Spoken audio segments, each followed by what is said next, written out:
Ya no hay tiempo. El mundo se dio cuenta de que tenía que fijar una agenda de trabajo. Conjunta. Urgente. La Agenda para el Desarrollo Sostenible de ONU definió metas.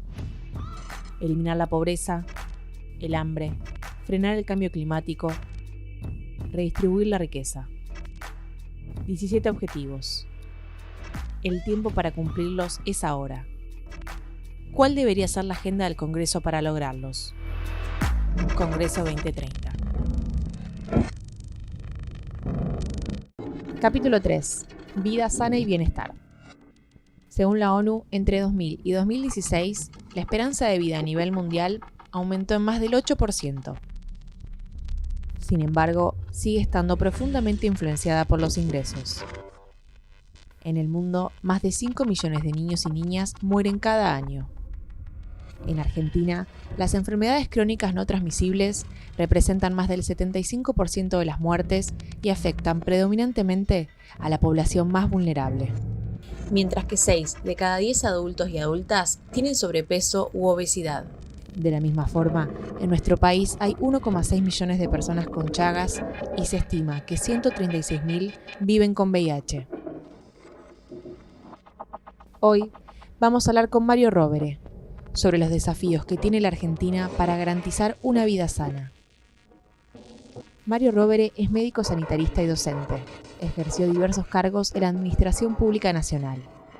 Fue viceministro de Salud de la Nación en el año 2015 y consultor regional de la Organización Panamericana de la Salud y UNICEF. Actualmente es director de la Escuela de Gobierno en Salud Florial Ferrara. Bueno, Mario, muy bienvenido a Congreso 2030. La idea de este capítulo es poder abordar uno de los objetivos de desarrollo sostenible de la ONU que tiene que ver con la vida sana y el bienestar, así que aprovechamos tu experiencia como médico sanitarista, una amplia trayectoria en la administración pública, en la salud pública y en la docencia. Y para comenzar, preguntarte justamente, ¿cuál es la función de un médico sanitarista? La función de los sanitaristas en general, porque con el tiempo se ha ido volviendo una especie de carrera interdisciplinaria, de tal manera que hay distintas profesiones que convergemos ahí, pero básicamente la idea es que la información que surge generalmente de los problemas de salud colectivo, de los problemas de salud agregados, de las comunidades, digamos, nos coloca en un desafío de enfrentar problemas comunes. En general esto a veces es difícil de explicarlo, pero con los últimos 2 años y esta pandemia creo que todos nos hemos vuelto un poco expertos en darnos cuenta que la salud individual se protege mejor cuando hay un abordaje colectivo, ¿no? ¿Y crees que las políticas de salud, por lo pronto en el ejemplo argentino, se basan en políticas de derecho?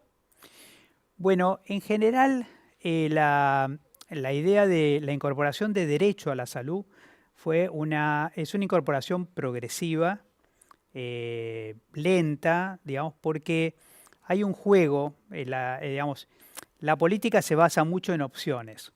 Y cuando las personas, los ciudadanos tienen derechos, la política no tiene opciones, ¿no? O sea que, entonces, digamos, hay una tensión, digamos, entre la lógica de la política y la lógica de los derechos, pero en el caso de la salud, nosotros tenemos, digamos, década a década, digamos, cada vez mayor convicción, mayor acercamiento, digamos, de las políticas públicas y al concepto de derecho a la salud, que al mismo tiempo es un objetivo móvil, entonces no es tan fácil como decir, bueno, ya se alcanzó, digamos, ¿no?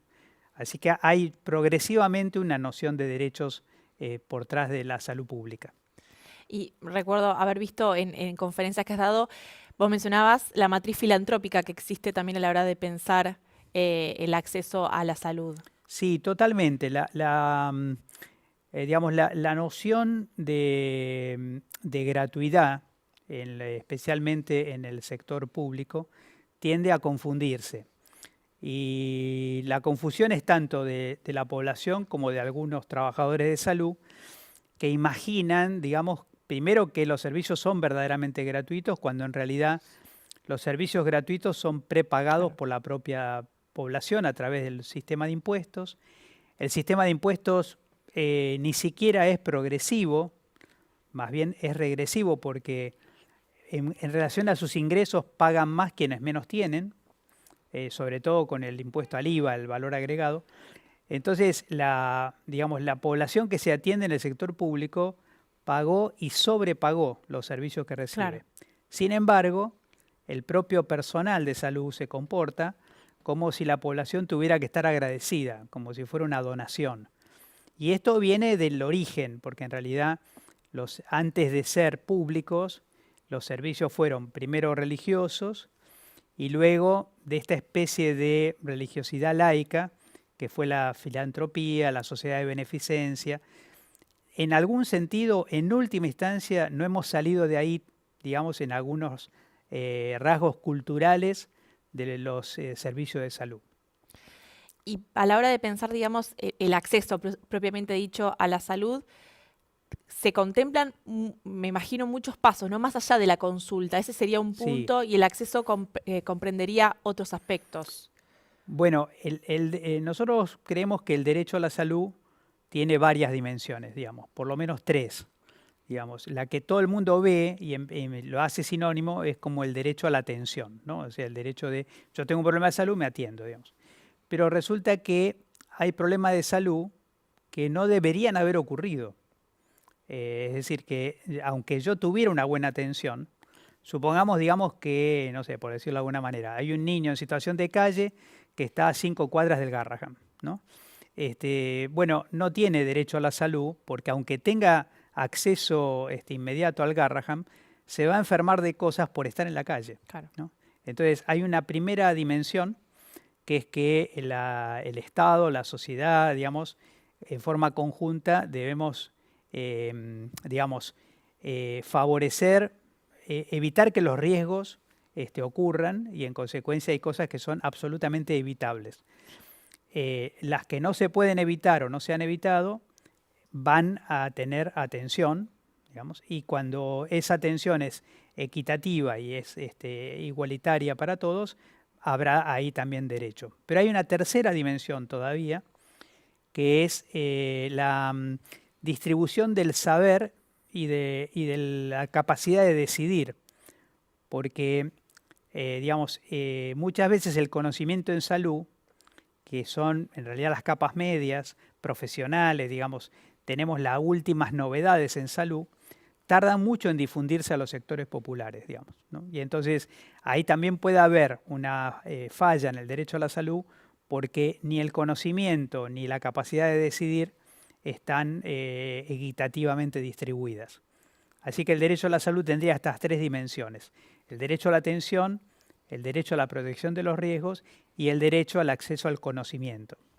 Claro, y digamos, estos aspectos que mencionás como importantes a la hora de pensar el derecho a la salud, también se chocan o se contraponen cuando pensamos a la salud como una mercancía. Está mercantilizada la salud. Bueno, en principio lo que se ha logrado mercantilizar prácticamente es la atención, ¿no? Claro. Es interesante porque cuando hablamos, cuando uno ve algunos organismos internacionales hablar de salud, incluso el Banco Mundial, que habló en un momento dado de invertir en salud, claro, digamos, lo que se transforma en una mercancía es la atención de la enfermedad. Claro. Digamos, ¿no? Y por eso muchos seguros que se llaman seguros de salud no son seguros de salud, son seguros de enfermedad, digamos. En tanto, digamos, o sea, son seguros que no hacen nada para que uno no se enferme, digamos. Solamente están ahí por las dudas que uno se enferme y le brindan una prestación.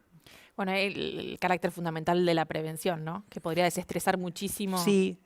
A mí me llama mucho la atención, siempre hago la comparación, digamos, ninguna compañía de seguro de autos financia en los service, por ejemplo, ¿no? Claro. Y en realidad sería clave, digamos, porque si quieren prevenir que ocurra, pero están más pensando en la lógica notarial, digamos, contable, de que el siniestro no ocurra, digamos, y estadísticamente no ocurre y entonces ahí se arma un poco la ganancia. En salud es igual, digamos, los seguros, la clave de la ganancia de los seguros, sobre todo los seguros privados de salud, es simplemente que uno no los use, digamos. Ahí está la clave, digamos, de Exacto. esa lógica, sí. ¿Y el derecho a la salud es un derecho que se va modificando, se va ampliando, es móvil? Sí, sí, porque básicamente porque nosotros tenemos un enunciado que, si se quiere, es técnico de la salud pública, pero que también tiene una contrapartida jurídica, que es, por ejemplo, cuando uno dice una enfermedad es evitable, peor aún, una muerte es evitable, digamos. Entonces, ¿qué pasa? El problema clave es la pregunta evitable. Nosotros podríamos decir que en el 2020 el COVID era inevitable, ¿no? Pero a partir de que surgió la vacuna, también la tecnología creó un derecho, digamos, y esa vacuna ahora se vuelve parte del derecho a la salud porque el COVID es evitable, digamos, a partir de las 3 dosis de la vacuna. Entonces, podríamos decir, cada vez que surge una tecnología eficaz para resolver un problema de salud, nace un derecho, digamos, y eso va corriendo todo el tiempo la idea de derecho a la salud, ¿no? Claro, y ahí se nota el desfasaje cuando, no sé, hablamos de Chagas, de sarampión o Tal de cual. cuestiones que son totalmente evitables, prevenibles o vacunables, por así decirlo, ahí se nota el desfasaje. Bueno, serían como dos dimensiones. Una es el derecho que no se cumple, pero que existe, y otra es los derechos nuevos. Es decir, que nosotros podríamos decir, ya el sarampión no debería ocurrir, digamos, no debería ocurrir, digamos, porque la tecnología vacuna está disponible hace mucho tiempo, ¿no? En cambio, la vacuna COVID en el 2020 no existía, entonces, digamos, el derecho aparece recién cuando la vacuna surge. Y a la hora de pensar, digamos, una base o un piso de prestaciones para que todas las personas puedan acceder como base, ¿no? El plan médico obligatorio existe hace varios años en la Argentina. Sí. ¿Cómo se decide qué es lo que entra o qué es lo que no entra? Bueno, lo primero es que el programa o el plan médico obligatorio es un instrumento parcial del derecho a la salud, porque, como habíamos dicho antes, solo habla de la atención de la salud, ¿no? Exacto. O sea, no tiene prácticamente, de hecho, digamos, la seguridad social o el sector privado en términos generales tiene escasísimas actividades preventivas. Así que lo que se trata a través del PMO es de establecer una prestación, digamos, base, sobre la cual, digamos, obligatoria, como su nombre lo indica, digamos, para todos los prestadores.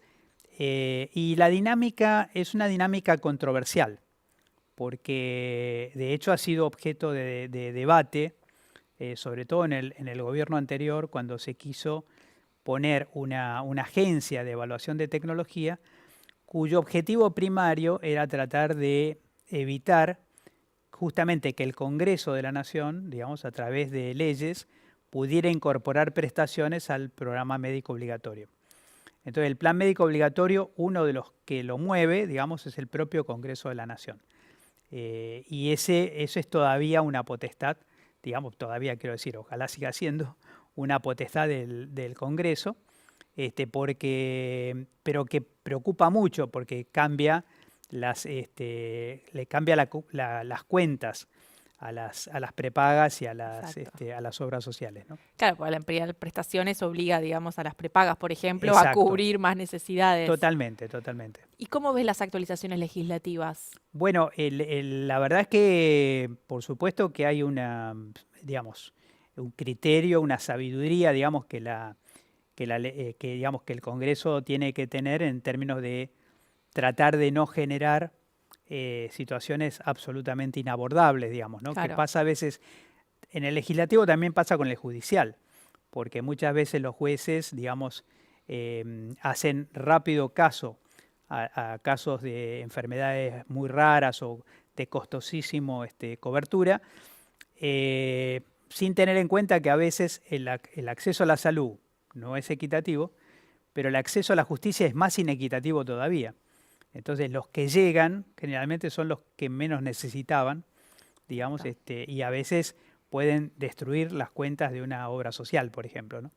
Ahora, en el caso del Congreso, yo creo que en general ha corrido el derecho con causas muy interesantes, Digo una quizá de las más controversiales, que ha sido la de fertilización asistida, digamos, ¿no? Que en términos generales es como de las cosas que más ha irritado, digamos, podríamos decir así, al sector privado, pensándolo como algo que no es exactamente una prestación de salud clásica, digamos así, ¿no? Sí, recuerdo incluso en el recorrido de estudiando algunas leyes o proyectos de ley que tenían que ver con incluir prestaciones. Recuerdo el caso de trombofilia, recuerdo muchas más. Se ve mucho también no es la palabra, pero el enfrentamiento o el cruce de opiniones entre el sector legislativo y a veces no solo las empresas privadas, sino también los médicos que muestran diferencias muchas veces con esa legislación. Sí, en general la consulta, quizá nosotros sentimos que a veces el Congreso no busca opiniones justamente sanitarias y generalmente se recuesta en opiniones de especialistas que tienden ya a tener una posición dentro del juego, ¿no? O sea que en un momento dado, entonces lo que pasa en el campo de la salud pública es que nosotros necesariamente tenemos que ver la equidad global del sistema, Claro. ¿no? Entonces no habría enormes beneficios en generar una prestación que al mismo tiempo inviabilice todas las otras, ¿no?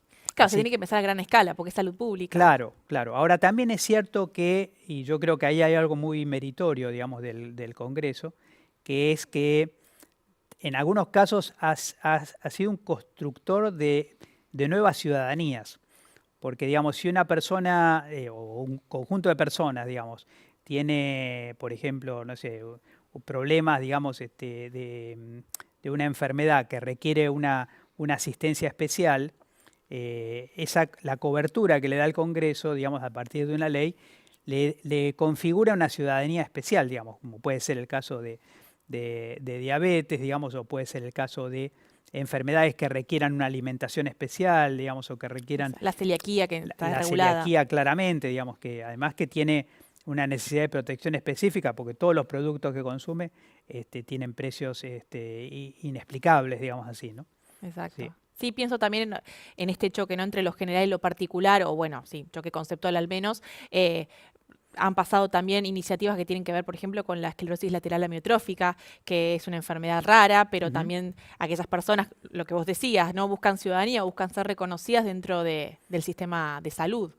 Bueno, hay un principio muy interesante que circuló mucho a partir de un trabajo de Boaventura Santos, que coloca un desafío nuevo para el sector salud, incluso para los sanitaristas que trabajamos mucho sobre el concepto de igualdad y de equidad, ¿no?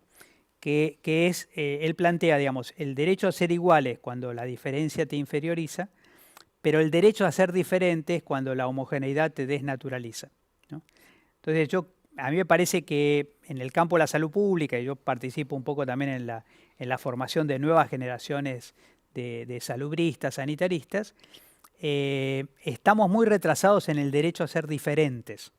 O sea, el sistema tiene culturalmente aceptado el derecho a ser iguales, pero el derecho a ser diferentes, digamos, es todavía un camino más largo a recorrer, digamos, y se ve muchísimo con las distintas identidades sexuales, es decir, es una complejidad nueva, si se quiere, del sector salud que había pensado, bueno, vamos iguales a todos, todo lo mismo, digamos. Y Mario, ¿cómo ves la legislación en este último tiempo? Bueno, ha salido la ley de cannabis medicinal, bueno, vos mencionabas la de fertilización asistida, la ley Justina, que tiene que ver con la donación de órganos. ¿Cómo crees que se ha ido adaptando el Congreso con estas leyes? ¿Han ido avanzando de una buena manera? Sí, bueno, yo primero, la verdad es que quisiera hacer homenaje a, digamos, a las leyes de las primeras prácticamente los primeros 15 años, digamos, de este siglo, porque hay un plexo legislativo increíble, digamos. Es incluso un plexo legislativo que todavía no ha cumplido todo lo que promete, ¿no? Es decir, que todavía Claro. uno puede sacarle, por así decir, provecho a todo lo que falta operativizar, instrumentar, transformar en realidad de ese plexo legislativo. Me estoy refiriendo a salud sexual y reproductiva, derechos del paciente, es decir, una serie que además se ve que han sido leyes que aún afectando intereses, digamos, no ha habido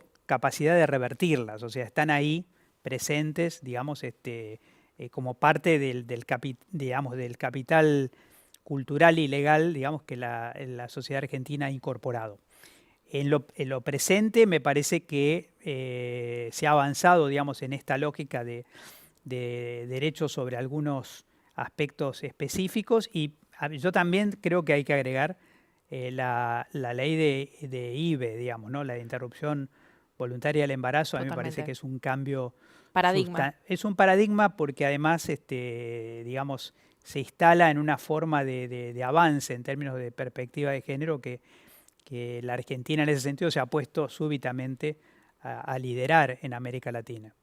Mario, se habla mucho siempre del sistema de salud argentino como un sistema de salud fragmentado. Sí. ¿Es un problema que sea fragmentado?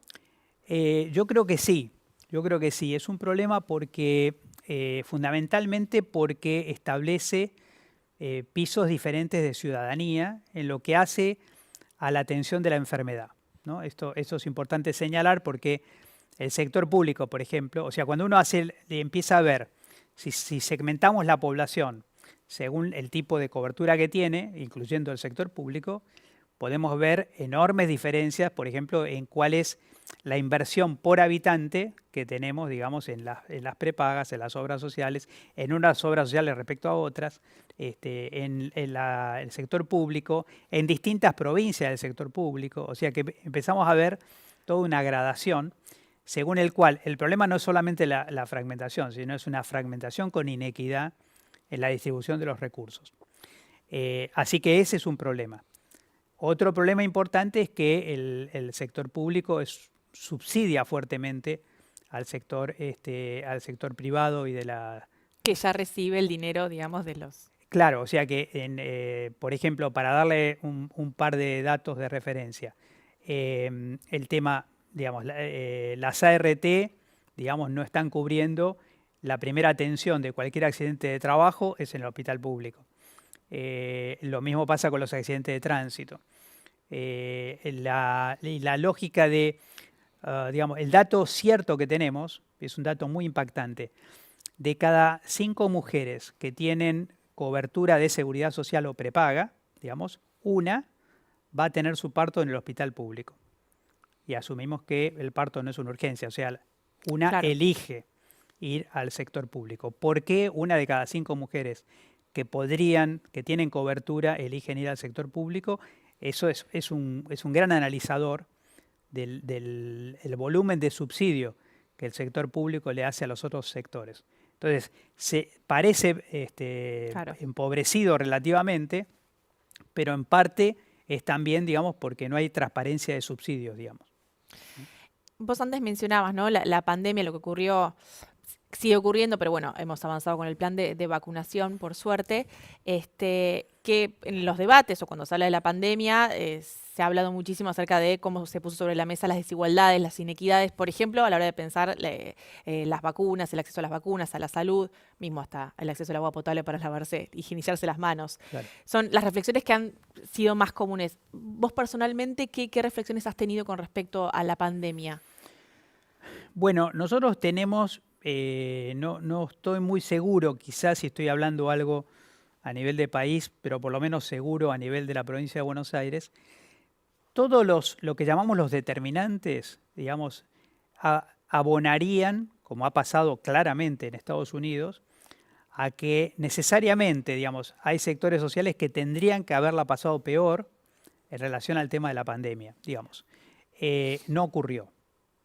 Y no ocurrió fundamentalmente porque el Estado puso todo, ¿no? Acá vale la pena señalar, digamos, por ejemplo, digamos, el 100% de la vacunación, la cobertura específica de los barrios, la forma de organizar los aislamientos comunitarios en lugares donde el aislamiento individual era inviable, digamos. Entonces, nosotros tenemos verificado que no ha habido sustanciales diferencias digamos, en términos de tu pronóstico en salud, por estar en un barrio que en otro, en un sector social que en otro, en la provincia de Buenos Aires, y tampoco ha habido diferencias, cuando todo el mundo lo pronosticaba, entre Cava y provincia de Buenos Aires, digamos, ¿no? Claro. Entonces, eso nosotros consideramos que es un enorme, digamos, resultado favorable porque concretamente por habitante la ciudad de Buenos Aires tiene algo así como, digamos, 5 veces más recursos que la provincia en promedio. Ni hablar que otras provincias, como el caso de Jujuy, de Chaco, de Formosa. Recién mencionabas, ¿no? El rol del Estado como algo fundamental y eso lo podemos, digamos, linkear con la idea de la cobertura universal de salud, que se ha hablado muchísimo. Te quería preguntar en qué consistiría, si Claro. existen otros modelos o intentos a nivel mundial. Sí. La cobertura universal en salud surgió como un concepto básicamente de una alianza entre el Banco Mundial y la OMS. Esto generó mucho rechazo, incluso por parte de nuestro gobierno también. En ese momento estamos hablando, digamos, más o menos 2013, 2014. Y en América Latina, nuestro gobierno participó, lideró, incluso porque estaba en ese momento, le tocaba en rotación la coordinación de los ministros de América Latina, forzó a la OPS a que defina, si bien no se opuso a la cobertura universal de salud, sí se manifestó públicamente de que no alcanzaba. Porque en general muchas veces pasa, atrás de cobertura universal de salud, paquete mínimo, por ejemplo, arma un paquete mínimo y con eso conformate, es una posibilidad. Y la otra es un seguro que es una especie de seguro abstracto, ¿no? Hubo una época en que algunas provincias le daban a la gente carnet, digamos, los carnetizaba, digamos, para acceder a lo mismo, ¿no? Entonces, hasta hemos escuchado gente que decía, no, pero si tienen un carnet se sienten mejor, digamos, una especie de cosa. Claro, prestaciones que ya tienen. Claro, ya... prestaciones que ya tenían, pero de repente se carnetizaba, digamos, que a veces opera al revés, es para evitar que otros que vengan de otras provincias entren a los servicios propios de salud. Bueno, todo eso ha sido motivo de gran controversia y durante el periodo, digamos, del gobierno anterior ha habido una fuerte resistencia a este concepto de cobertura universal de salud. La Organización Panamericana de la Salud encontró una especie de diagonal y en esa diagonal dijo, cobertura sí, pero accesibilidad también. Entonces, ¿qué dice? Digamos, cobertura más accesibilidad y lo llama salud universal, ¿no? Entonces la salud universal no sería solo la cobertura, Exacto. sino también el acceso a, digamos, justamente a estas tecnologías que pueden evitar que el problema escale. En la lógica de una influyente revista en el mundo, como es The Economist, lo dijo de una manera, digamos, sin darse cuenta probablemente, porque además lo decía en inglés, digamos, pero para hablar de en qué se basa una cobertura universal de salud, decía, hay un conjunto de prestaciones low cost, ¿no? Claro. Entonces, digamos, bueno, un paquete low cost no es la respuesta al derecho a la salud, digamos, ¿no? Soluciona problemas, pero evidentemente había que ir mucho más allá. El concepto de salud universal es bastante razonable, no confronta con la cobertura universal y permite un diálogo internacional porque estos objetivos del milenio de alguna manera se lo apropia esa noción, ¿no? Y, digamos, ¿lo ves posible de ser aplicado en un país como la Argentina? O sea, en un país como la Argentina el derecho a la salud es mucho más, digamos, que la cobertura universal de salud. Y esa fue la confrontación que se hizo. Y de hecho no tenemos hoy en la Argentina una política pública que ponga, digamos, este concepto por delante. Sin embargo, digamos, la Argentina tiene digamos, un compromiso, como todos los países del mundo, de alcanzar los objetivos de desarrollo sustentable. Entonces, en ese escenario no se discute, digamos, de que, digamos, la cobertura sería casi como un piso, digamos, para la construcción del derecho a la salud.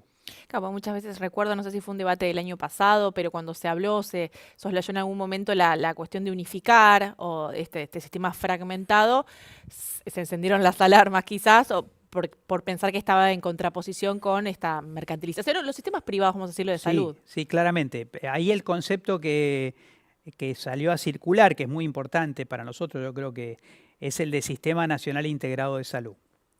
El Sistema Nacional Integrado de Salud no es un nombre nuevo, es un nombre que surgió en la época del tercer gobierno de Perón, digamos, se aplicó incluso en varias provincias, le da al sector público una centralidad, digamos, aunque permanece un sistema mixto, digamos, pero deja que el sector público organice también lo que nadie más hace, que es, por ejemplo, epidemiología, que fue muy claro ahora en la pandemia, digamos.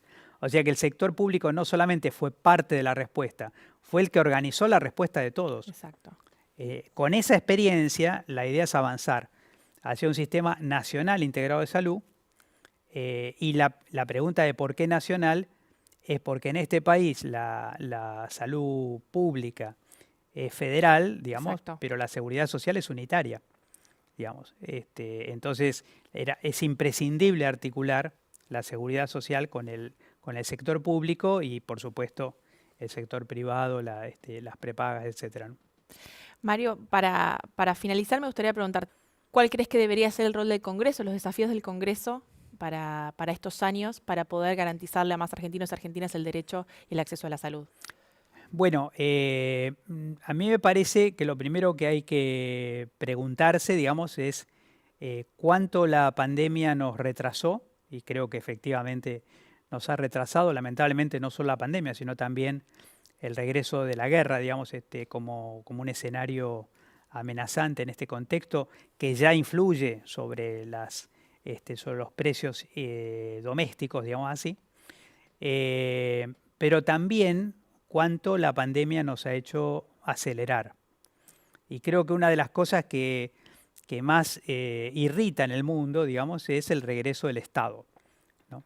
Esto no es un problema solo de la Argentina, o sea, hay muchos think tanks, digamos, neoliberales, tremendamente preocupados por el regreso del Estado en países inimaginados, digamos, como podríamos decir, Estados Unidos, Gran Bretaña, Francia.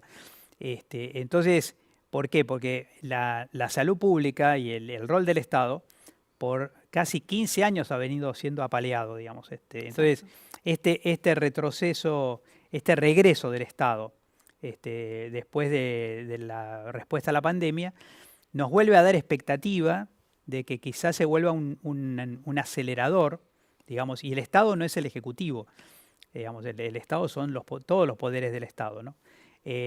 Así que, por ejemplo, si logramos o no tener un sistema nacional integrado de salud, va a pasar por el Congreso de la Nación, ¿no? Y sé que se está trabajando en este sentido, digamos, en proyectos de ley, y creo que, para decirlo de una forma gráfica, digamos, quizá comunicacional, el Sistema Nacional Integrado de Salud es un derecho de derechos.